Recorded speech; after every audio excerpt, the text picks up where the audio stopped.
In 2007, the city of Boston completed a construction project that had taken 25 years and $14.6 billion to build. But that was just the start. With interest, the final bill soared to $24.3 billion, more than some countries' annual infrastructure budgets. This was the Central Artery Tunnel project, better known as the Big Dig. It was supposed to cost $2.8 billion and finish in 1998. Instead, it became the most expensive highway project in U.S. history.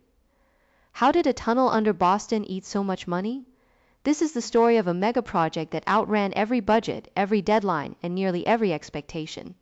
The initial estimate wasn't just wrong, it was off by almost an order of magnitude. Boston's core was a medieval tangle of streets, never designed for cars. By the 1950s, traffic was choking the city. The solution was the Central Artery, an elevated 6-lane highway slashed through downtown. It quickly became one of the most congested roads in America.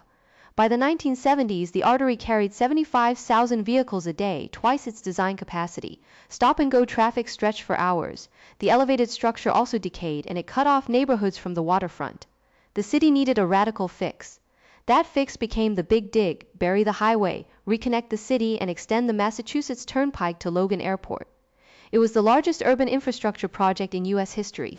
The official name was the Central Artery Tunnel Project. The plan called for a 3.5-mile tunnel under downtown, a new cable-stayed bridge over the Charles River, the Zakim Bridge, and a tunnel to the airport. Where the old artery stood, the Rose Kennedy Greenway would become a 1.5-mile stretch of parks. The project also funded public transit improvements. To achieve this, engineers had to thread tunnels through soft landfill, under active rail lines, and next to building foundations, all while keeping the elevated artery open above. It required the largest and most complex traffic management plan ever attempted. Slurry walls had to be sunk deep into the ground. Construction began in 1991 with an estimated cost of $2.8 billion and a target finish of 1998. At the time, it was considered ambitious but manageable. No one foresaw what was coming. The $2.8 billion price tag was based on early designs and assumptions that quickly crumbled. Boston's soil was a mess-filled land, sea clay, and glacial till. Groundwater constantly seeped in. Each surprise meant more money. As the years passed, the budget crept up $5 billion, then $10 billion, then $12 billion.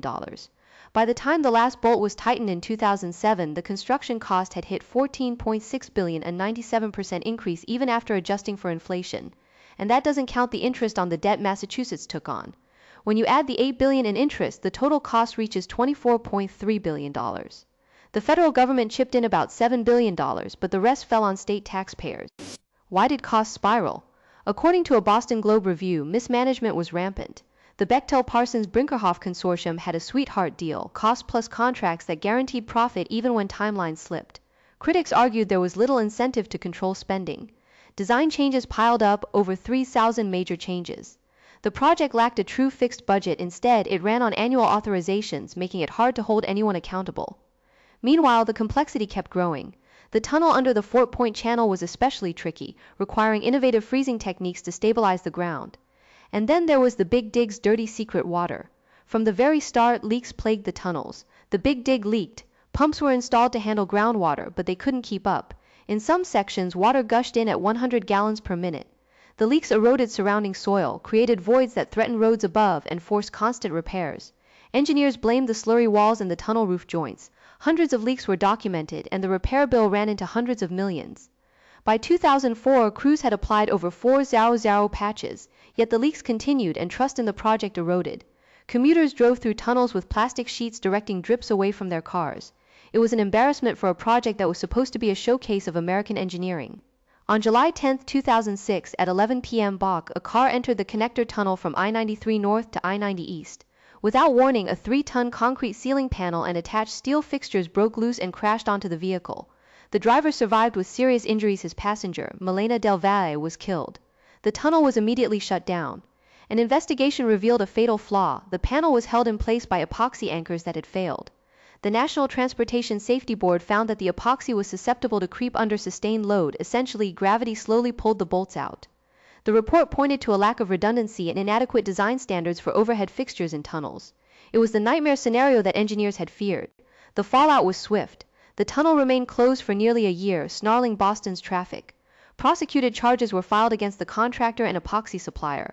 In the end, the Bechtel Parsons Brinckerhoff consortium agreed to pay $407 million in restitution for the death, leaks, and other defects. Several smaller companies paid an additional $51 million. The settlement was one of the largest of its kind. Investigators also found that project managers had ignored warnings about the epoxy's performance. Internal emails showed concerns had been raised years earlier, but the system had failed to catch the danger. For the public, it was cold comfort. The project they'd paid billions for had killed someone. The Big Dig's reputation was in ruins. Despite the tragedy, the Big Dig was eventually completed. In December 2007, the final ramp opened. The results were dramatic. The old elevated artery was demolished and the Greenway sprang up in its place. Travel times through downtown dropped by 62% during peak hours. The neighborhoods once severed by the viaduct were reunited with the harbor. The Zakim Bridge became an iconic symbol of the new Boston. The project also spurred development, with property values rising along the Greenway. But the fixes came at a staggering cost that will burden Massachusetts taxpayers until 2038, when the last bond is paid off. The interest alone could have built another entire transit system. By some measures, the Big Dig did what it promised. It fixed the traffic nightmare, but the price was astronomical.